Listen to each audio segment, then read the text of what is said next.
Hello? Hi there. Hi. For some reason, it says like ongoing call, but then it doesn't ring for me. So I was like, what's happening? No, no problem. It's Skype is trying to figure out how to make it. I know. Yeah, the update, I went in and it had automatically updated and I had to just reorient myself. I was going in, I was like, okay, it's dark now. I get that. Where is everything? I'm like trying to find certain controls and stuff like share screen. But Yeah, it's really funny because the first time it's like these like sounds were going off where it's like, what is this? It's like a party, you know? And I was like, I don't know what's going on. And I'm like, oh, it's Skype. have you ever, there's like a song that someone mixed and it's the sounds of Skype. And it's actually really cool. Like I don't know if you're into that kind of music, but it's really funny where they've taken all of the little sounds of Skype and mixed it into a song. So I thought it was pretty cool. But how are yeah, how are you?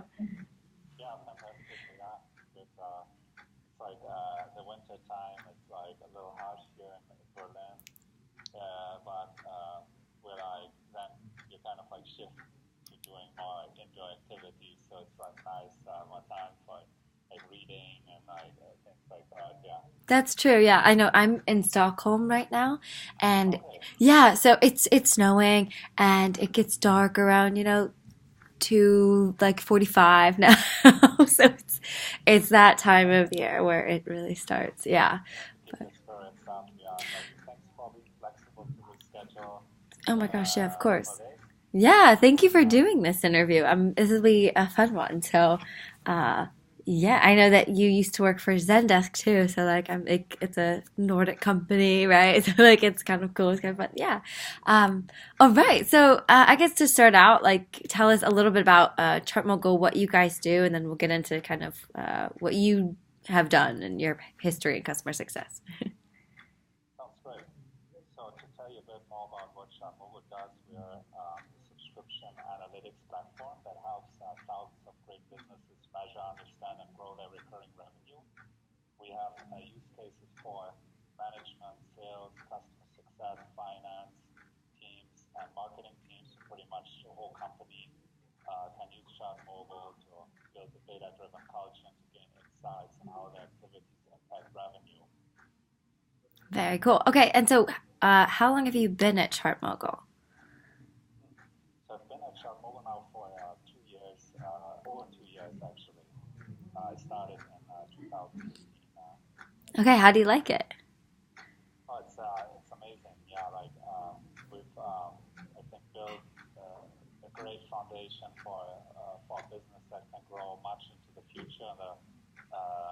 The last few years, the business is only 3 years old now, Oh, wow, okay. so it's still a young business. We're 25 people now, and we're currently hiring for 12 positions, I think. So we'll be probably around 40 people by next summer. That's awesome. I didn't know it was such a small team. That's really amazing then. Yeah, so what attracted you to the opportunity? Because at that time, how large was the team?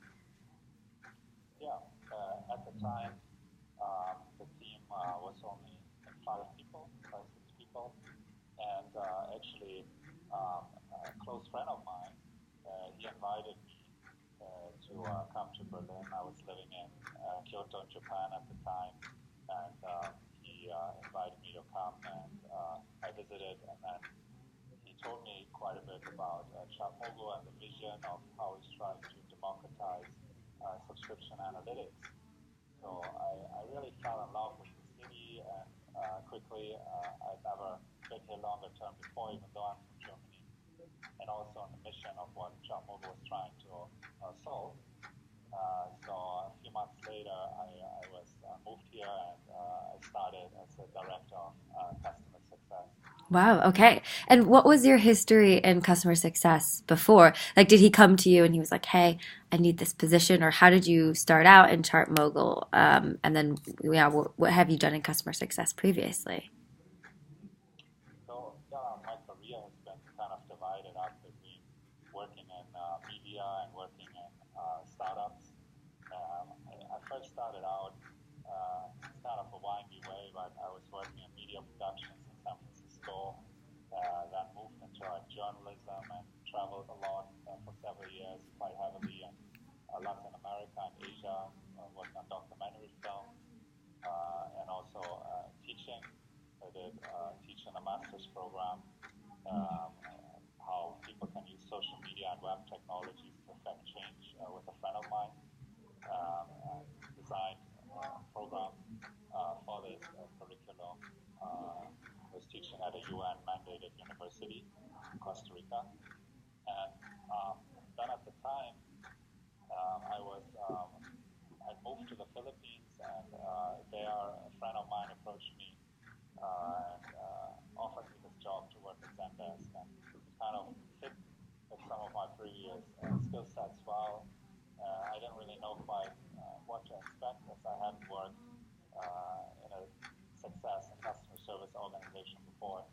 When I started working in this position, I really liked it quite a lot, to combine my technical skills with also my desire to help people. And then working with Zendesk, it was an amazing journey. This was in 2011, and there we were just shy of 100 people, and then the company we kept just growing and growing. And by the time I left Zendesk, I think there were over 1,000 people. So I was able to gain a lot of learning in the process of the different stages of growth. And this was really invaluable, and kind of gave me a really great education on customer success. Yeah, and what was one of the biggest things that you learned, or the greatest things that you learned from like that time at Zendesk? I would say that it's actually I think when you're building out, when you're growing so quickly, to actually build uh, build a team well, it's actually really hard, and to maintain a very good culture. And like when you have such a massive scaling, it's usually always like catching up to where you need to be. Okay. So when a company is growing so immensely, which is unusual in the tech space too, then that I think was like one of the biggest challenges, to always have the capacity to really kind of keep the standard high for customer success, Hmm. and scale the standard. Yeah, yeah. So, so now you're at ChartMogul, and I guess, well, actually, how is the tech scene in Berlin? Because like we have, oh, I hope that it's. Can you hear me? Okay. Okay, perfect. Perfect. How is the tech scene in Berlin right now? Yeah, the tech scene, it's actually thriving. Especially the Brexit has helped with this as well. But even before, it was already a great team. More people are interested now in coming here. But for us, where we are situated, which is very central in Berlin, we started seeing over the last couple of years that there's companies moving in literally across the street from us, down the street from us. So there's a lot of movement here. Okay. And even our angel investor, Point Nine, they opened an office across the street. Now there was this running joke for a while whether or not we're using the same internet connection as them, sharing the Wi-Fi. Why not? Right. Yeah, like it's really the ecosystem is growing. There's a lot of enthusiasm. I think there are more smaller companies at this time. When you're like used to, like I've spent time living in San Francisco, so knowing this like kind of really mature like tech scene is like still a bit uh, uh, different in that there are not so many like really large companies here yet. Hmm. So the kind of founders and the teams are really looking kind of for inspiration, and there's a lot of great meetups and knowledge sharing sessions where people come in from these larger businesses who have gone through the journey and who have a lot to share. Yeah, there's like a lot of forums for this to interact and to learn, and I see like significant enthusiasm of young people who really are excited to like work startup equivalent. Yeah. Okay. Awesome. And then, so when you first started working at Zendesk, because I feel like the term customer success is kind of it's young still. It feels when you first started working in Zendesk, did you have the term customer success, or what was that called? At the time when I was working at Zendesk, we were called customer advocates. So, which is kind of now, I guess, in many organizations, it falls under the arm of customer support. Mm-hmm. But at the time, the role was uh, doing support, but also doing a lot of advocacy, training, helping with onboarding. We did a lot of in-person trainings too. So I would do these, run these boot camps across Asia in major cities where we would sit down with larger accounts for a day and just like teach them a lot of different things of how they can utilize Zendesk more effectively. Yeah, like it was also going to some conferences every now and then. And then, yeah, like the team, as it evolved over time, uh, like we started getting some people with actual roles of customer success, which was actually much later, just really a year or two before I was leaving Zendesk, where it was really there were roles coined with customer success and then with the term in them.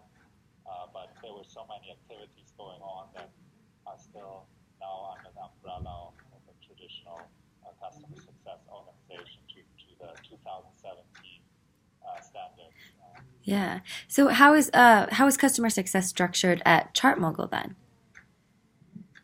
So at ChartMogul, we are currently a success team of 4 people, including myself, and I'm hiring for 2 additional roles at this time. There's a technical success manager, a customer success engineer, and a solutions engineer.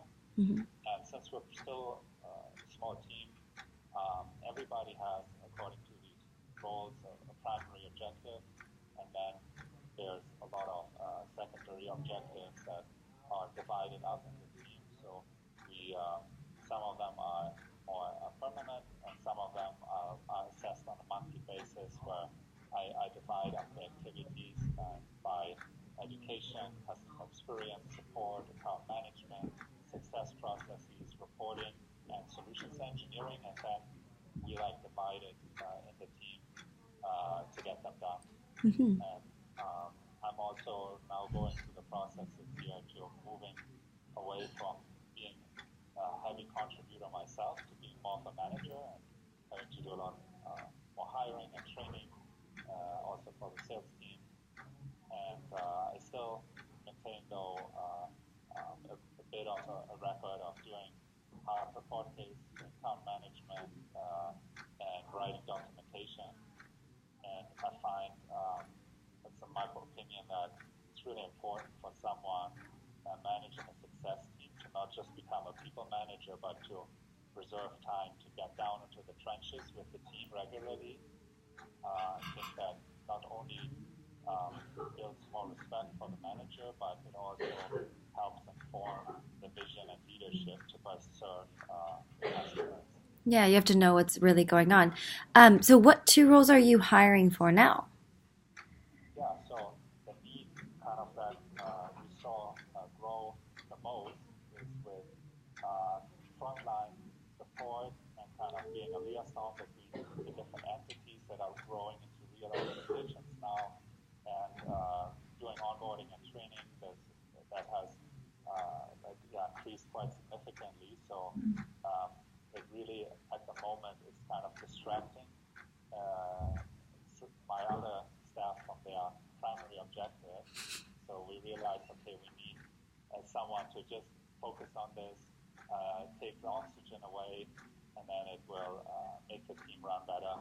So there's 2 roles that are almost like the customer advocate role that I first started at Zendesk, Yeah. very similar to this.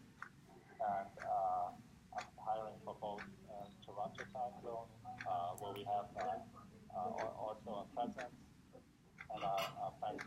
office, uh, and then also the Berlin time zone. This is like what we, in terms of talking to our customers, this is what we mainly cover now. Most of our customers are North America, and we also, of course, on a case-by-case basis, make ourselves available if there's someone in a weird time zone. Yeah, yeah. Our sales team and our customer success team is no stranger to like doing a call like before going to bed or something. Yeah, yeah. When you have everyone in a different time zone and a small team, that yeah. So you make do. You do what you have to. But so when you're looking to hire a customer success manager, what or a customer success manager to your team or and to fill any one of those roles, what are some qualities that you look for? Are there any questions that you like to ask to kind of determine if they're a right fit? Sure. Helping customers with our analytics platform, it can be quite technical. Hmm. Hence, yeah, I look for people who have worked with APIs, who ideally have experience or an interest in coding. And in terms of character qualities, I look for someone who's very patient, naturally loves helping people, who's optimistic, self-motivated, diligent, and also kind in the way they communicate with other people. And yeah, like maybe the last thing is that I always try to uh, understand whether the person I'm hiring is someone who is hungry and ready to do the best work of their career at ChartMogul. Hmm. Or that's something where I try to understand what is their motivation and where do they want to go with their career. Is it a good match where they can do their best work? Hmm. This is always a question I ask in the interview. Where do they want to go? What will make them happy if they have accomplished it in like 2, 3 years from now? Yeah, okay. Very good questions. And then so now let's talk about some customer success metrics, I guess.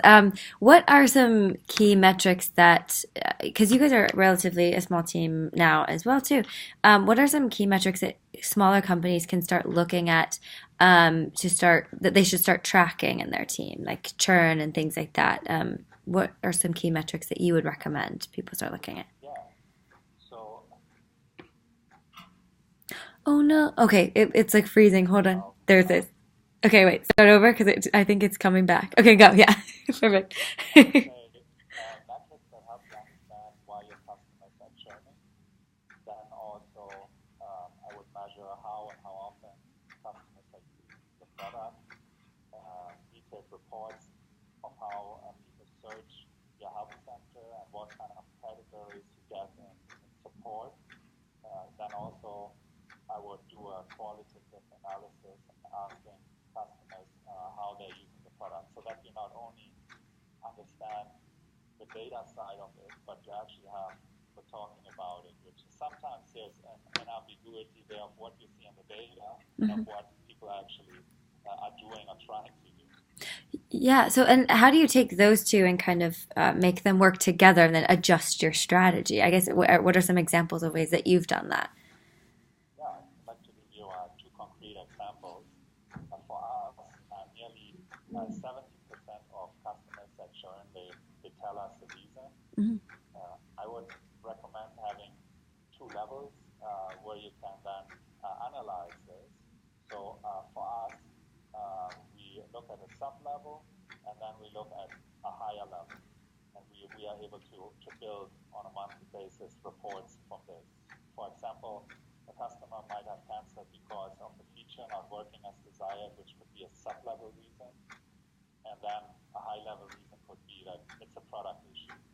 And then when you group these things together, you can gain quite a lot of insights. And what we found from our data, what became very clear when looking at all of this is that most issues that would really help the customer succeed are related to product and engineering at the stage where we're at. So in that sense, product and engineering could do the biggest impact to make the customer successful, and we know what areas they need to work on.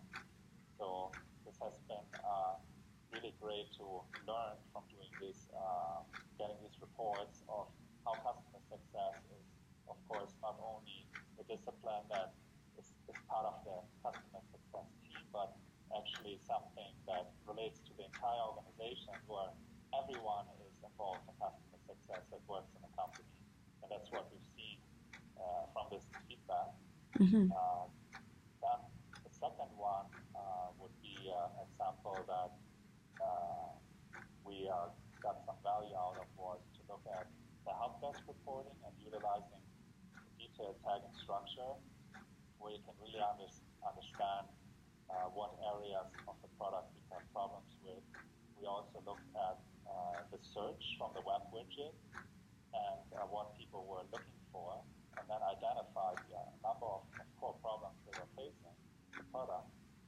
And what we did then, we gathered all this knowledge and extensively invested in our help center and the way people discover information, as well as doing some small tweaks to UI as well. Mm-hmm. And we found after we had completed all of these tasks that actually the onboarding to our platform was having less friction.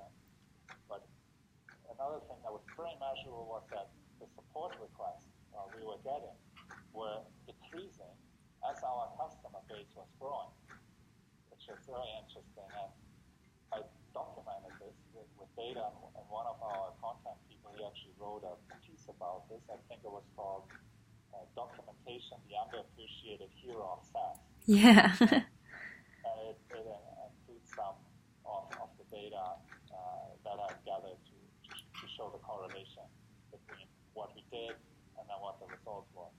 Yeah, and so you guys, took a lot of data, which was great. But so how are some ways that as you grow to ensure that customer success remains a part of the culture and in the mindset of everyone in the company? Because if you guys continue to grow like this, maintaining that like line of communication and everyone being customer centric, what are some ways that you think are good to maintain that? Yeah, for us, we felt that it's important early on to divide customer success and sales. So we decided that we want to turn the success organization to a customer service oriented organization, and that will allow us to act independently from the sales team and have more leverage to affect the change that we need to in order to accomplish our goals. Hmm. And so the sales team then, who handles the upsell then? Does the customer success team or the sales team? Yeah, the sales team is responsible for the upsell at ChartMogul. Hmm.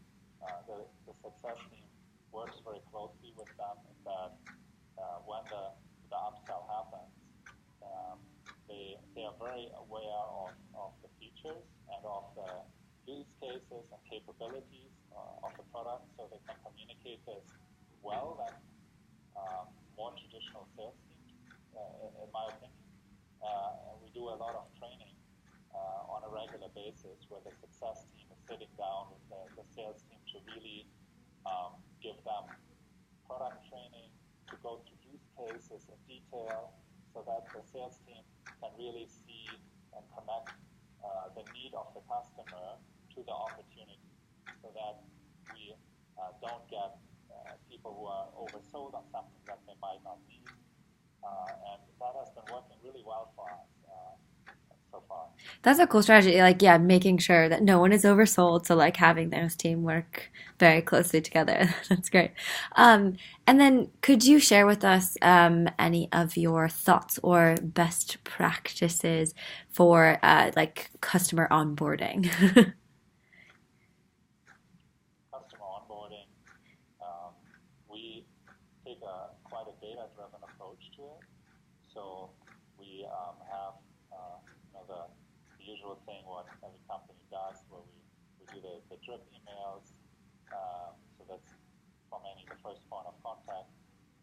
Then we put a lot of work into the UI so that people can accomplish self-guided onboarding